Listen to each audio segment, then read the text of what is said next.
want me to change, but I ain't changing. Nah, I remain the same. And you are now tuned into another episode of Intellectually Petty Radio, brought to you in concert with A Beautiful Machine magazine, as well as the mighty Nerd DJs Radio Network. Y'all already know every week, every day, every second, every year, we only rock with legends around here. And today, when I say legend, not too many people come on the show more than once.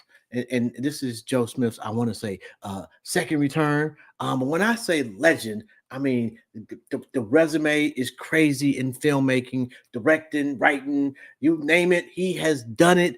And now he's also come out with his own streaming service, Mainstream, spelled with two E's and not an E and an A. Get it right. It is on Apple, whatever it is. I just downloaded it myself. So make sure you go do that.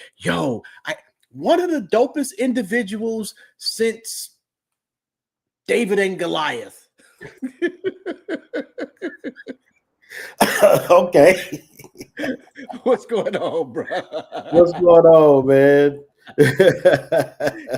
yo, how's life, man? How's the family? Man, everything is beautiful, man. I'm blessed. My family's blessed. I have no complaints, man. God is good, brother. Yo, okay, so let's get this out the way. Mainstream, what is it? How's it doing? And why? So Mainstream is my own streaming platform that I launched about 30 days ago, and almost to the date exact. And it's a free ad-supported streaming platform with TV, film, music, podcasts, and live events, all on one platform. We are available on Apple TV, Roku, Samsung, Amazon Fire TV, Android TV, iOS and Android mobile apps, and a web app at mainstream.tv. And so far it's been going good. We've been getting some great feedback and some good engagement. And now we're setting ourselves up to do a big marketing push to get, more people to the platform and more people downloading the apps. So I'm excited. We're been having a lot of meetings with investors and influencers about doing strategic partnerships and meeting with brands. So we're gearing up for 2026 to be awesome. Okay, so if I use Mainstream, when it gets on Roku, is it audio or is it lit? Like right now, we're live on YouTube and Facebook, whatever. But is it just audio or is it video too on Roku? No, it's video too. Oh, that's fucking the dope. Whole video app. Yep. Yo, that's dope. Yeah. I need to get on there, man. What are we doing, bro? Just say it, like I don't mind begging, bro. Like, some things it is what it is. Say ain't no shame in your game, huh? Absolutely not, bro. Hey, okay. So at what point do you decide this is the movie I want to make? So I've always got, ideas swirling around in my head. Ideas kind of come from everywhere. They can come from conversations with people about things they've been through. I've literally been having conversations with people and they were telling me a story about their life. And I'm like, that's a movie, right? So the inspiration just kind of comes from everywhere. Headlines I may read in the news or just my own personal experiences. Life is a movie. You know what I mean? So, many things happen in life that's like, okay, that's intense. Yeah. Let me ask you this. I was just kind of going through your page earlier, just because I'm nosy. But you lost your mom's very early on. Mm-hmm. I'm struggling. Like I lost my mother 5 years ago. Wow. Sorry. And I am struggling so bad this year with the holidays. Yeah. How do you ever get over that?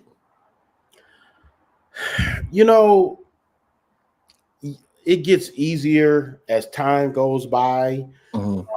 You know, my mother, I was so young when she passed away, you know, that I have had the opportunity to just kind of let that wound heal some, at least develop a scab over it. Okay. It's for me, it's not so much the holidays, it's I get sad sometimes because she's not here to see how our lives, me and my sister's lives have progressed. Yeah. And the things that we're doing, I know she would be proud, because, she had me at 17, she had my younger sister at 20. And, Mm. back then that wasn't a thing. Being a teenage mother you were ruining your life, and there was no good outcome to be expected from that. Yeah. Yet here we are. So that makes me sad that I didn't get to have a relationship with her, and that she's not here to see how we turned out, but I have my moments, and then I just kind of have to keep it moving because it's like I can't dwell there. Yeah. But yeah, so it just takes time to heal. My mother that raised me, she passed away in 2009. Mm. It was the same thing. It was like that whole year, first few years, the holidays were rough, and but as time went by, I just tend to focus on the good times more than I focus on the fact that they're not here. And I know that may sound cliche, but that's just what I did to kind of. Oh, that's so fucking hard. Yeah. It's so hard, bro. Like for me, because my mother was a nurse and I'm a nurse, so some of the memories, like if I was having a fucked up day at work, I'd call my mother on my lunch break. Mm-hmm. So sometimes lunch breaks at work are just ass for me. Yeah. So we got Thanksgiving coming up this week, and I'm not looking at the pageantry or the actual rationale behind the holiday, but I like to eat. What are you thankful for? Man, I'm thankful for life, man. I'm thankful to be alive. I'm thankful that, my family that is here, they're healthy, they're good. I'm thankful for my grandson and my daughter and her husband. And I'm just thankful. You know what else? I'm thankful that I have a purpose and that I know what my purpose is and that I'm pursuing it 100%, and I'm in my right mind. I have the faculties of my mind to be able to pursue my purpose. So I'm thankful for that, man. Yo, I'm still trying to figure this shit out, and I'm 53 years old. I don't think I'm gonna get it done, bro. Yeah, you are. You in it right now. I don't know. Like this, it doesn't make me any money. I just enjoy it. Yeah, I feel you. It's like, nigga, how long can I do this shit in my basement?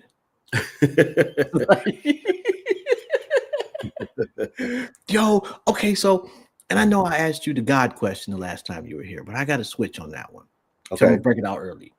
Okay. Okay, so it's the same scenario. You're sitting on a park bench, only this time Satan sits down next to you. And says you can ask him or her one question. What would it be? I wouldn't ask him anything. I would rebuke him and tell him to get away from me. Because you don't have no questions for Satan. I don't want to talk to him. He's a liar. He lies. Well, anything he says is going to be a lie. Not necessarily. Yeah. He tells the truth too sometimes. That's why the lies are so effective, is because he tells you a shitload of truths and then sneaks a lie in there. That's why it's effective. But I need to know, what was it that you said this wasn't enough? You were the number 2 guy. Life is great. God is amazing. You're in heaven. Every day is the most beautiful day you've ever seen, and that's not enough. Yeah. That's a good question to ask him. Like, bro, what was up with you? Like, what you on, bro? Like, goddamn. Now, how'd that work out for you? Yeah, I'm just saying, like, I wonder has Say never went back to God and been like, my bad, bro. Man, I was Fuck it. tripping, bro. I was tripping. I don't know what I was on, man. It was them, man. It was all in my ear. And God is like, no, bro, you're gonna stand on that forever. Yeah. This is already that ship is sailed, brother. I'm over it. What movie can you watch over and over and over, and each time is like the first time? Oh, there's so many. Sheesh. I'm a big. Why would you ask me that? There's not one. There's so many. You know what I'm watching over and over right now? It's funny that you got that poster on your wall. The Who Killed Malcolm X documentary on Netflix. Mm. I've watched that probably 10 times. All the episodes. Yo, I was watching Harlem Godfather yesterday, Mm. and it's the season after Malcolm X gets killed. And Mhm. so, a lot, that's still to this day, man, it's sadly intriguing, Yeah, damn. absolutely. And as you can see, man, I'm a Malcolm X fan. Absolutely. Hi Doris. My day was it was cool. I didn't have to work, so that's generally a good day. Yeah, okay, so have you failed at anything? Yes. I don't know. So the way my mind works is like Mhm. I don't fail, I learn. Okay. But I've definitely had things that didn't work. It didn't go as big as I thought it would go. I released an album back in 2010. Mhm. I produced a whole gospel album, and I just thought that I was about to be on tour and be doing this and doing that and blah blah, and it didn't do any of that. So and so coming from a music background, I have been thinking about like I want to do one more album, like just jazz, R&B, gospel, just get all my creative juices out. So I'll do it again, but yeah, Mhm. I guess you could call that a failure. I mean, I didn't market it, I didn't promote it properly either, though. So it was me. I was the failure in that. So were you like the executive producer? Did you produce? Like, what was your role for the album? So I was all of the above. The producer, executive producer. I wrote and produced all the songs. I brought all of the artists so I had guest artists that came and sang songs Okay. to what I produced. Kind of like how Quincy Jones albums used to be. It's his album, but he's got You. different guests singing on it. So I did that, and I just didn't promote it. The gospel is hard. It's hard to get in the gospel, bro, successfully. Yeah. But I've done it. That's where I came from. I came from the gospel world. I toured for almost 20 years with the Clark sisters and Dorinda Clark Cole and Fred Hammond and Kiera Shear. So I came from that world.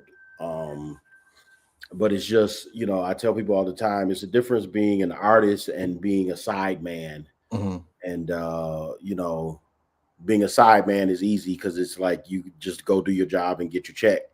And Ain't come no on. responsibility. It ain't no responsibility. But when you're the artist or it's your project, now you the one that's you gotta make the check. You ain't getting the check, you creating the check. So it's like the whole thing of being an employee versus an entrepreneur, Mm. Yeah. Yeah. Well, first off, I know I couldn't be gospel, Mhm. and not necessarily I just can't sing, bro. And neither can I. That's why I brought in the other people because I'm terrible. So who did you have on the album? I had Dorinda Clark Cole. I had an artist from Milwaukee named OC. She was dope. I had an artist from Philly named Trina Furby. She was dope.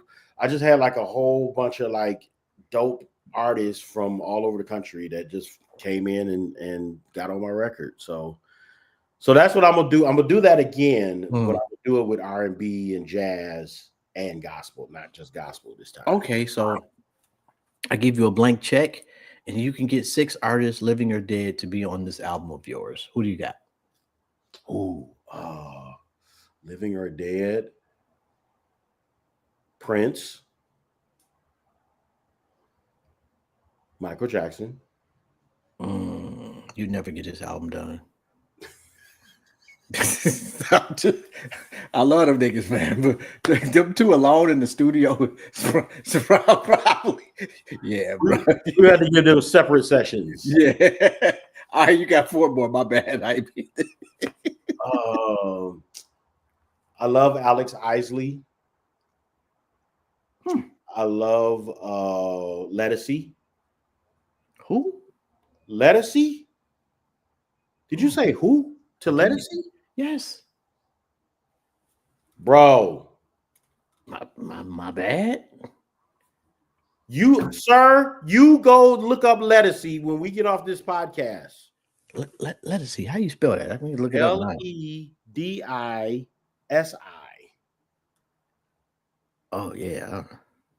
Ledisi. Yo, that's a hell of a name right there, though. No, I fucks with that. Like that is like I like unique, interesting shit like that. Oh, okay. Well, apparently Lettucey is doing her thing.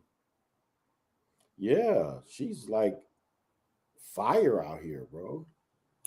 My apologies to Lettucey, but go ahead. I think you got what, 2 more?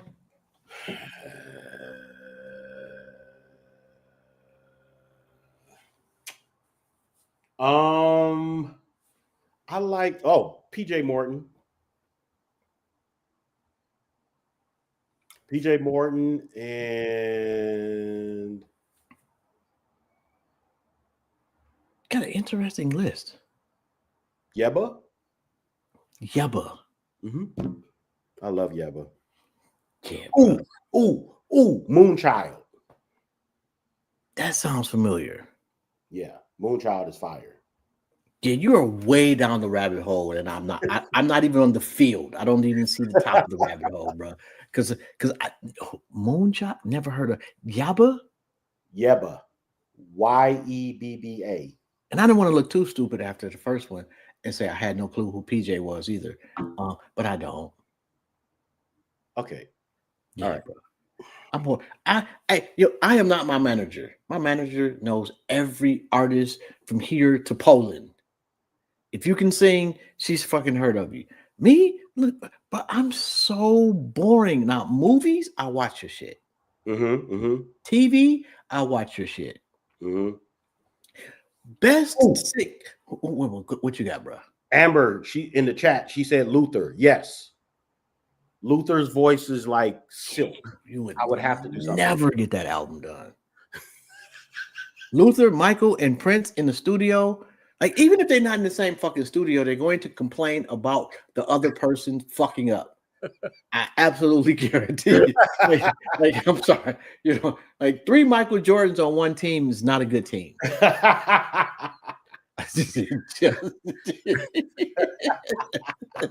Yeah, we would have to separate them. They said Luther was bad out here. Like he was a complete jerk about shit. Respectfully. He said I'd never get it done. Do you prefer a series or a movie? I prefer a movie. I want to do a series next year. But series are just a whole lot more writing, a whole lot more production, a whole lot more money, a whole lot more everything. It's like producing 6 mini movies versus 1 big movie. So right now my preference is a feature film, but I do want to get into doing series. Okay, on the indie side, let's say Tubi wise, whose series gets it, is doing it right that you've seen? My boy Kamal Smith just dropped his series Cover Up. It's amazing. really all of the Detroit series are winning. Like the Dirty D is winning. That's Lisa Brown. Uh, H Block, which is Moolah Films. Man, Moolah Films is different. Oh man, hands down, bro. When I seen the Christmas joint that they did, I was like, okay, that's like and what I'm liking about the last couple of years of Detroit independent filmmaking is the range. It's not 70 niggas selling kilos and killing each other on every movie now. Yeah. It's black people in it. Yeah. And you think that's intentional or inevitable? What's that? The scope of the movie making for our independent movie, but god damn, I hit my elbow on this shit every time. But the range expanding, but not just expanding, but just doing it so well.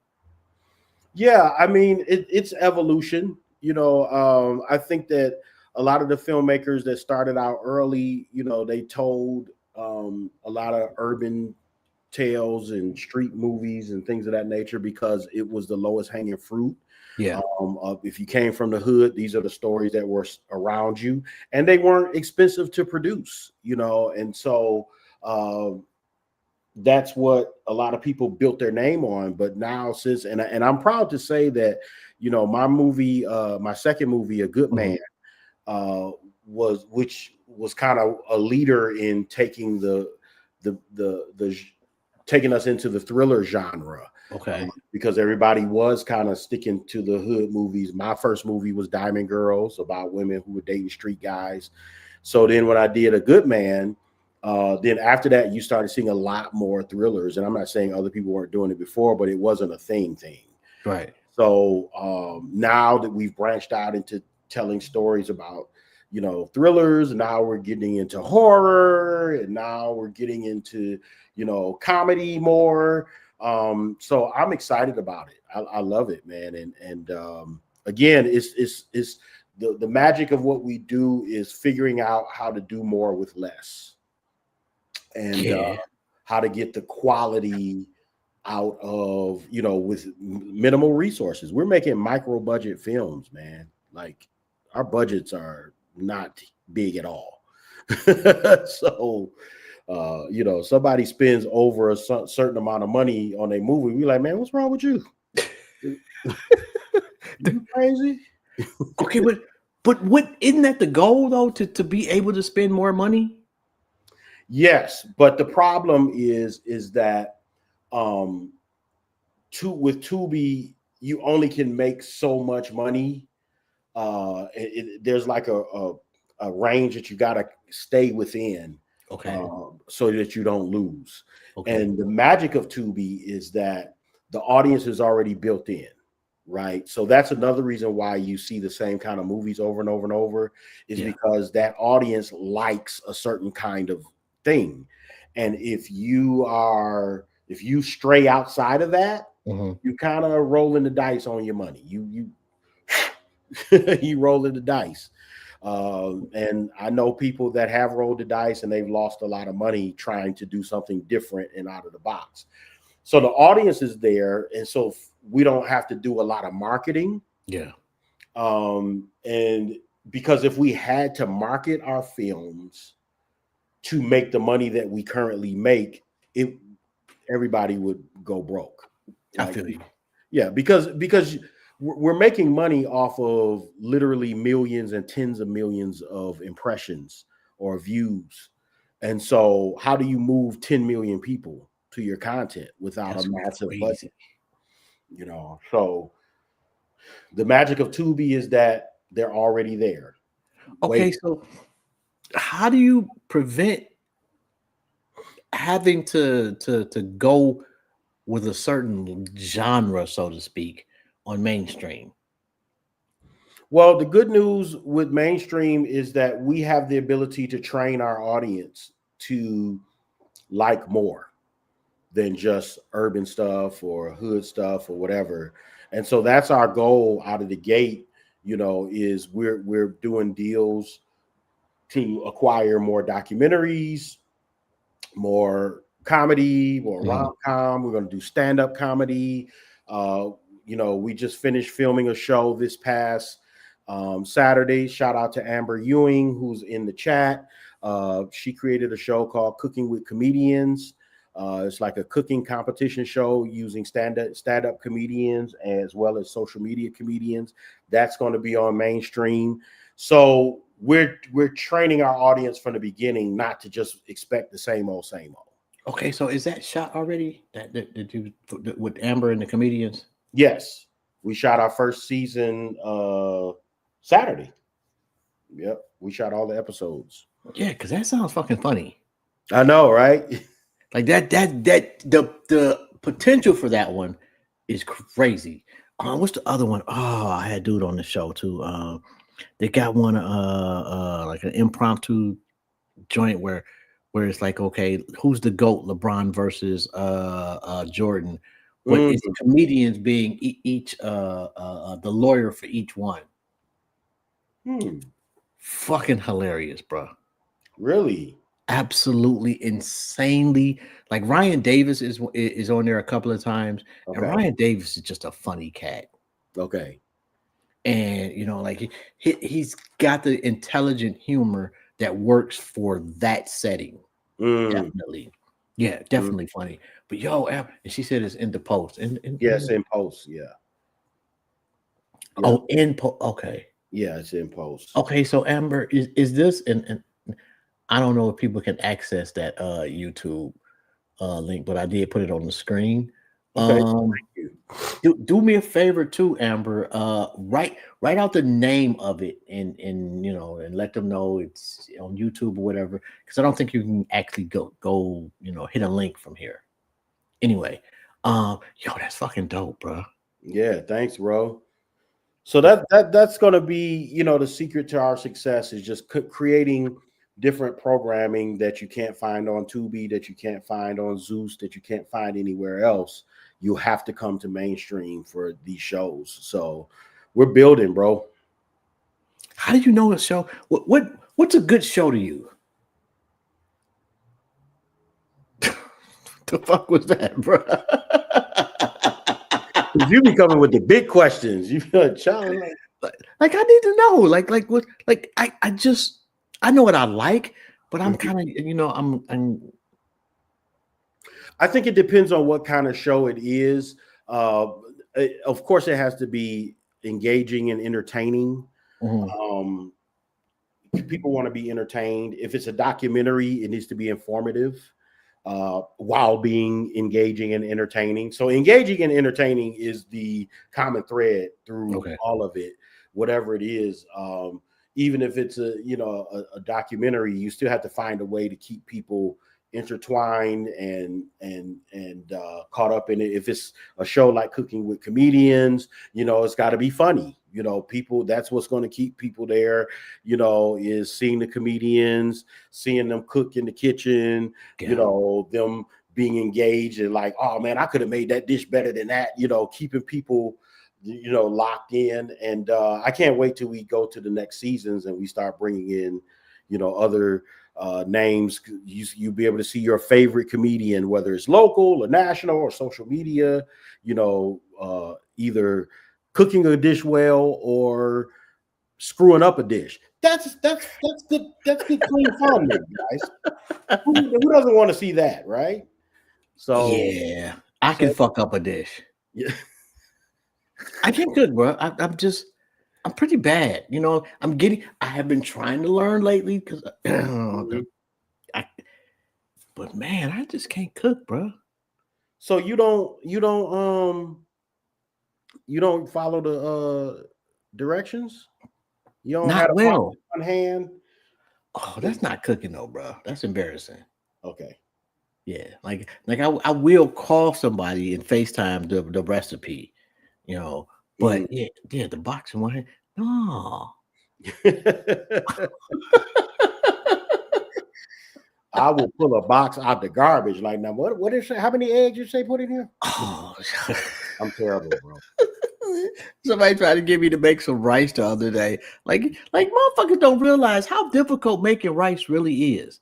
It seems stupidly simple, but it's Mhm. not. And I'm just not a rice maker. Hey, bro, they have the rice in the bag that you can just put the whole bag in the water and boil it. I still And fucked it up. it okay, that's fair. Okay, I got it. Bro, it's like, okay, yeah, you that stupid. Yeah, I am, bro. Yo, so if I could give you one screenwriter, matter of fact, is there a difference between someone that wrote the script and a screenwriter? No, the screenwriter is screenwriter, script writer, same thing. Same Okay, thing. if I could give you one screenwriter throughout history to make any movie that you could envision, who would it be? That's not you. Oh, let me get back to you on that. That's a good one. Sheesh. You be man, usually I'm gonna start making you give me the questions in advance. Catching me off guard and making me look like I don't know what I'm talking about. No, man, you know what? It's just like as the conversation unfolds, I just think of shit. Yeah, I'm the same way. Yeah. Like my shit is not the most you don't have to have a PhD to understand me. Yeah. I'm pretty simple, bro. Shit, I am. Is it let's say I give you an actor and an actress in one room to make a movie. Mm-hmm. Who do you pick? Denzel, actress. She's been quiet lately, but Angela Bassett, You like can't go wrong with Angela Bassett, bro. they're masters, bro. Oh, and me and my boy, we did a podcast the other day, and because I saw the Eddie Murphy documentary, Mm-hmm. and it got me to think like Eddie Murphy. If you did a versus with Eddie Murphy's movies, I would put his 10 movies up against any other person's 10 movies in history. And so my boy picked Denzel. Mm-hmm. And you would think that Denzel, just off the, off surface, that Denzel would kick his ass. He did not. Like Eddie Really? Murphy. Like how many actors can do the Nutty Professor scene when they all at the dining room table? It's pretty genius, bro. Yeah, like there's not another actor, living, dead, or otherwise, that could pull that off that brilliantly. Yeah. Denzel included. Yeah. So I'm just saying. Anyway, that and he started it with Coming to America when he played the barber and the Jewish guy and the only other person that I could see had he lived and tried to do it, he did it a little bit with Miss Doubtfire, is Robin Williams. Mm-hmm. Yeah, Robin Williams was a phenomenal actor. Yeah, absolutely. And people don't understand what it takes to play multiple characters in a movie, because in order to be a good actor, you have to become the character. Yeah. And so, and there's a lot of actors that talk about how when they've come out of a role, it's hard for them to get out of it, mentally and emotionally. So to do that with multiple characters, multiple people in a movie, it's like, yeah, my man is just Jim Carrey.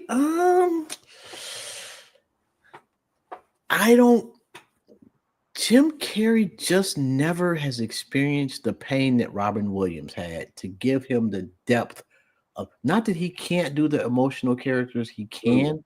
He just doesn't hit it like Robin Williams did. Yeah. And Robin Williams was just a tortured soul, and his therapy was his work. You could tell. A lot of comedians are. Yes. Extremely fucked up. Yeah. For real, bro. It's an escape. You get better at the things that get you out of whatever fucked upness you're going to, you Mm-hmm. become perfect at, or more perfect than the average person. Yeah. Like you look at the great comedians, Dave Chappelle might be the exception. Yeah. But look at the shit like Richard Pryor's growing up, Oh man. completely fucked up. Yeah. Yeah. Crazy. He grew up in a crazy world. Oh my god. Yeah, like I mean, if you just go through it, I don't care black, white, green, or indifferent. Like if you and it's not just comedy though. Yeah. You know, like Denzel is probably one of the few people, although I've never heard him talk about any like horror stories in his past. Mm-hmm. But one of the few superstars that doesn't have like a really some fucked up shit happen to them in life. Yeah. Yeah. God only gives you so much. Mm-hmm. Yeah.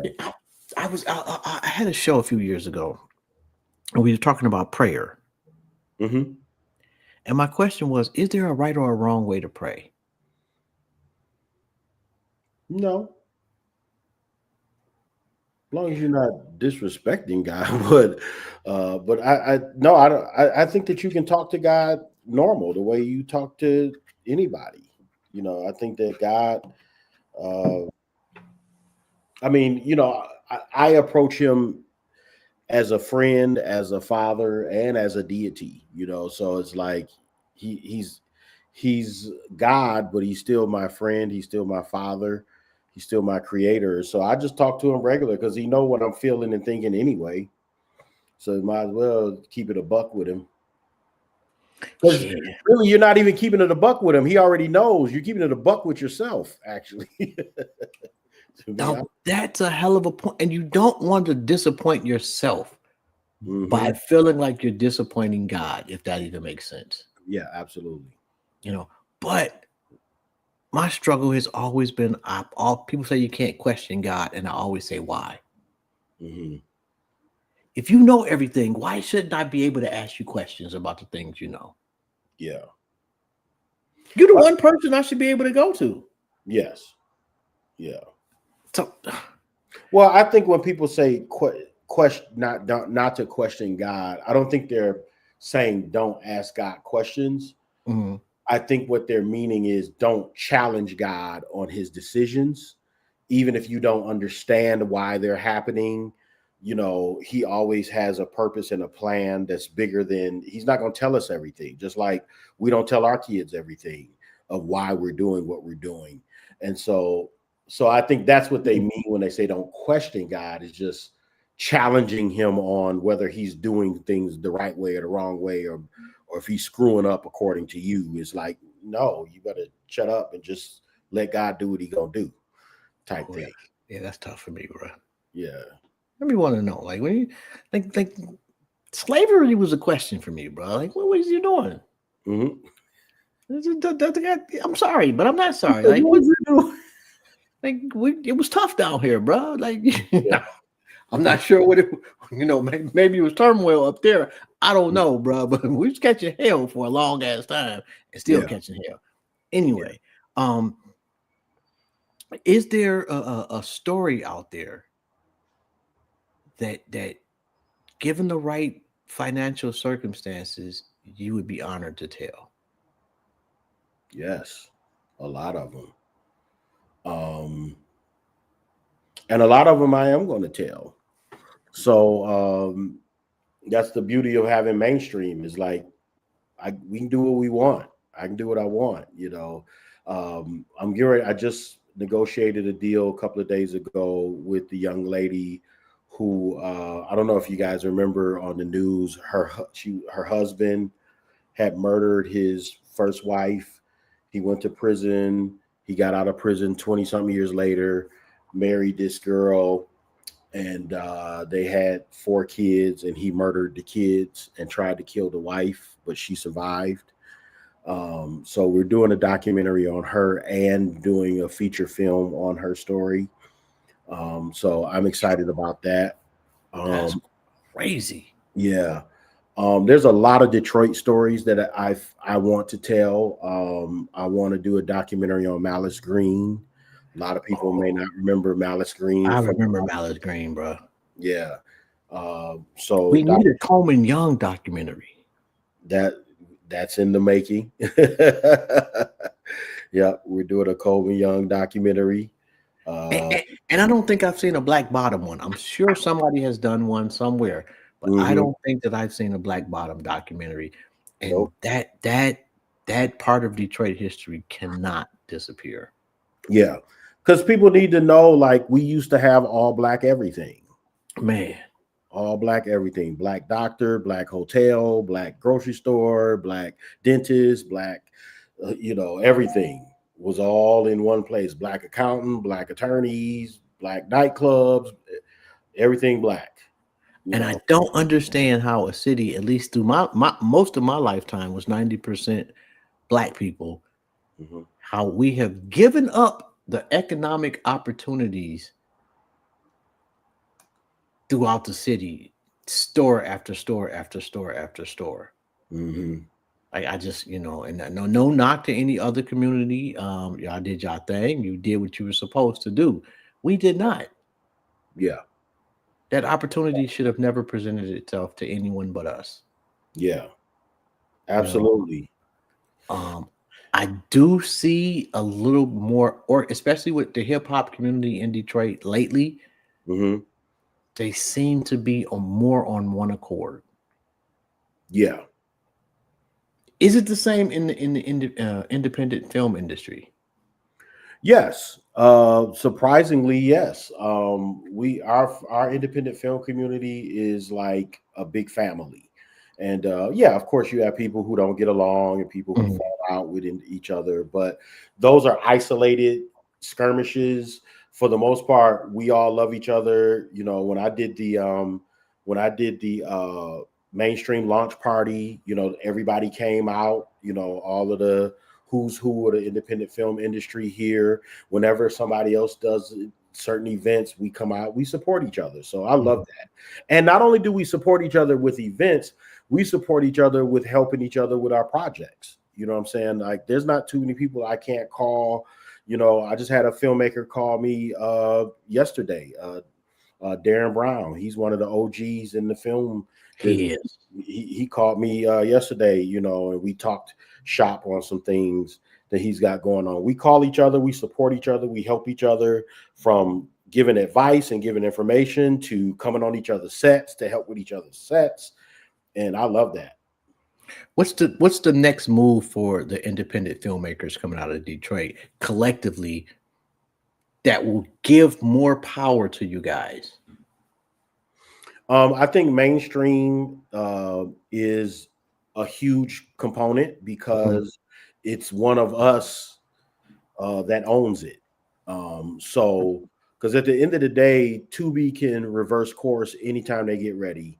They can pull the plug anytime they get ready. They're gonna Fox Channel niggas. Right. So, Look that up while y'all out there. oh Like yeah. when Fox first started, they started off the backs of niggas. Hmm. You know, Absolutely. And so, uh, you know, and it's business. When they decided it's no longer in their best interest to play with us, they're not gonna play. They're gonna take their ball and their toys and go home. So that's what mainstream is for, and we're positioning ourselves Mhm. to be a cushion and a transition point and a home for those filmmakers if and when that happens.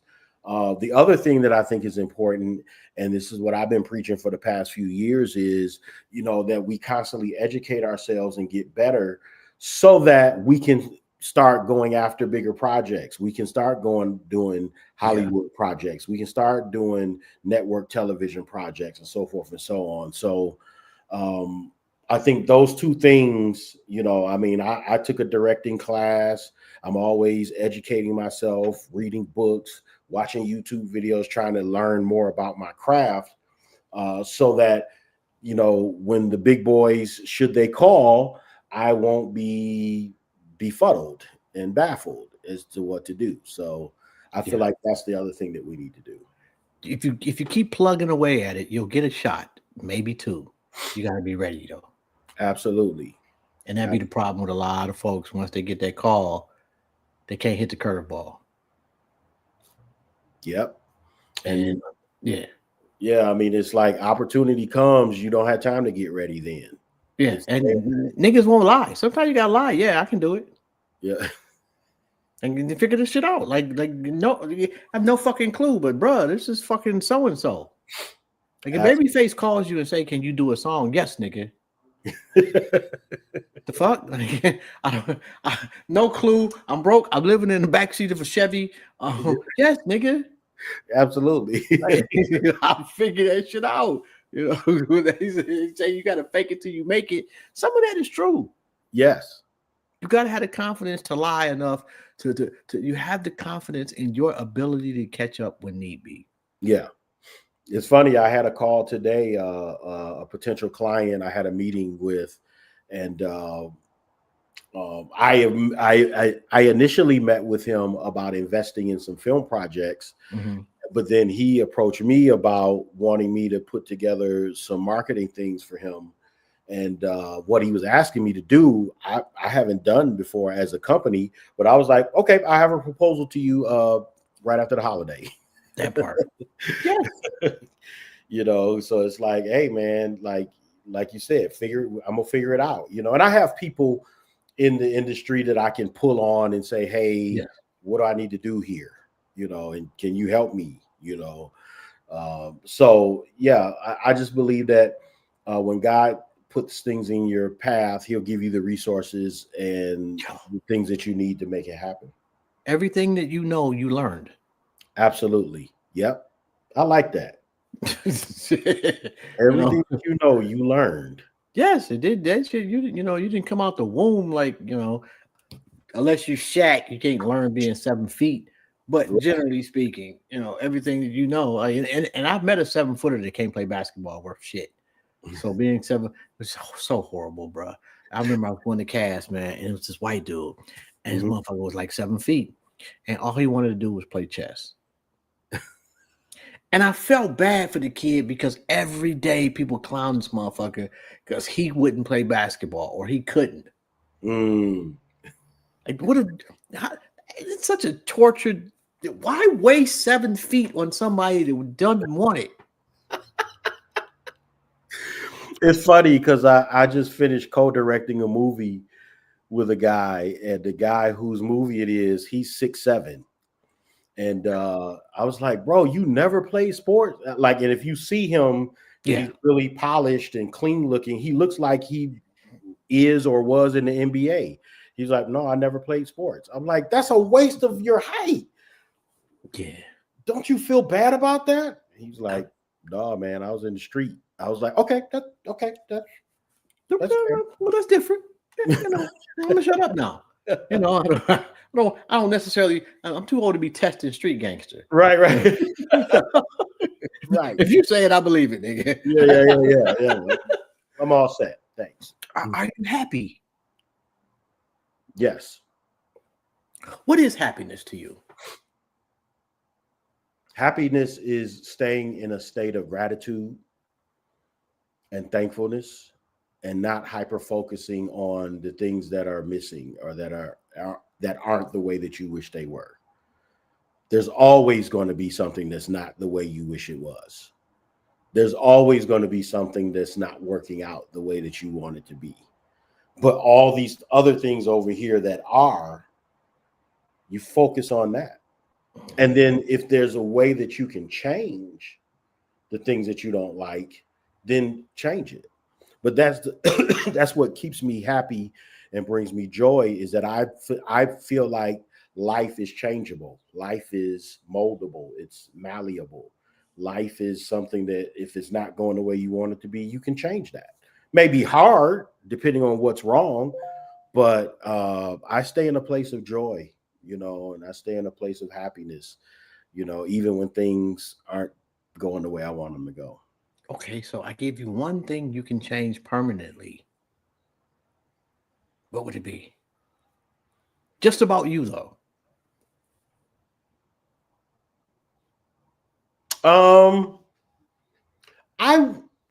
And this is changeable. I don't know if this is even a fair answer. I wish I was more disciplined with working out and my diet. Mm.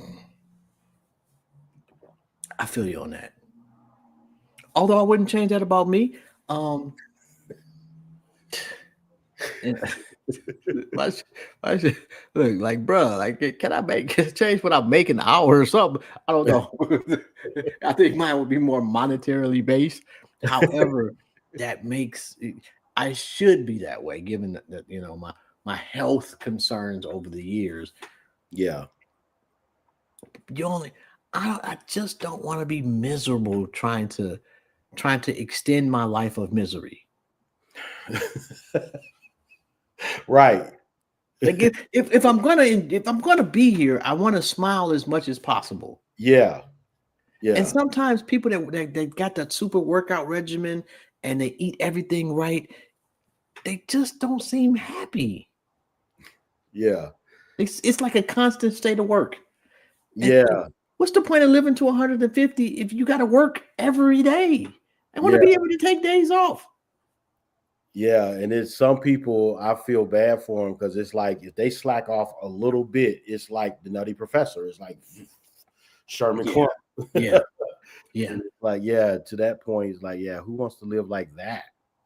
Yo, if people want to get in touch with you, they want you to direct a movie, they want to submit something to you, how they go about doing that? You can reach me, of course, on Instagram, Millionaire Joe. On Instagram, shoot me an inbox. You can find me on Facebook, Joe Millionaire Joe Smith. Shoot me an inbox. And you can email me also at Joe Smith Media and the number 1 at gmail.com. Joe Smith Media 1 at gmail.com. Is there anything that you want to promote you got coming up, you want people to know about that I did not mention?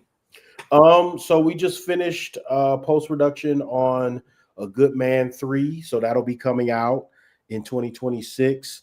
And I'm also finishing up a documentary on breastfeeding. I was hired to produce a breastfeeding documentary. So it addresses breastfeeding in the Black community, and it's an educational documentary that I think people are going to love. So that'll be coming out soon, and it'll be on Mainstream. I'm way too immature to handle this conversation. I'm sorry.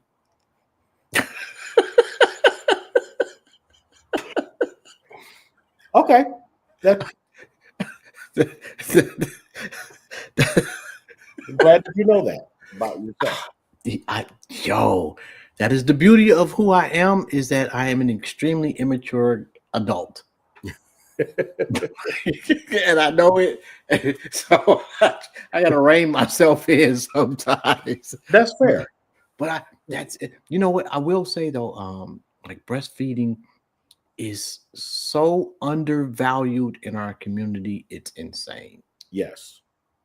Now I don't want to see you popping your titty out on the bus, but I understand. Yeah. So and that's what the documentary is just it walks you through the health benefits and why we haven't been taught this in our community, the importance of it, and how beneficial it is to the baby even. And yeah, I learned way more about breastfeeding than I ever thought I would know in life doing this documentary. So I'm certain of it. Although I will say that just be in a quick note, we overvalue the harm that the police do to us and completely undervalue the harm that the medical industry is doing to us. Yeah, because when you look at the harm that is being done medicinally, it is exponentially worse than bullets. Yeah. So if you're out there making movies, please, we could use, we could use that. Some of those, because it's a couple of brothers that have channels that talk about those type of things. So man, I'm so proud of you, bro. Like, you fucking dope. Thank you, bro. I appreciate that. Thanks for having me on, man. Come on, man. Shit, you family, bro. And I know, and people out there like, oh, you didn't talk because I'm retarded, man. I'm sorry. I'm learning disabled. Sometimes I'll be off the rails, and sometimes I just be interested in people and not necessarily like that moment, but what you do gets you on the show, and it's your story that makes you stand out. Yeah. And you got a dope fucking story, bro. Thank you, bro. On that note, man, we're gonna get out of here. You have a dope ass day on purpose. Enjoy Thanksgiving, your turkey, first yams and greens are disgusting. What? Hate me. Oh, and while I'm at it, sweet potato pies taste like toenail juice. Why is this happening to me? On that note, What do you mean? Oh, horrible. Anyway, so you just gonna eat bologna sandwiches on Thanksgiving, then, huh? fried bologna sandwiches are the shit, man. If you get the little bubble in it, oh come on, bro, stop it. Don't act like you don't know what I'm talking about, man. You just don't even get out the bed on Thanksgiving. You just stay in the bed and watch TV. Anyway, on that note, man, y'all enjoy your holiday. Y'all have a good one. I'm out, man. All right, Peace. Bro.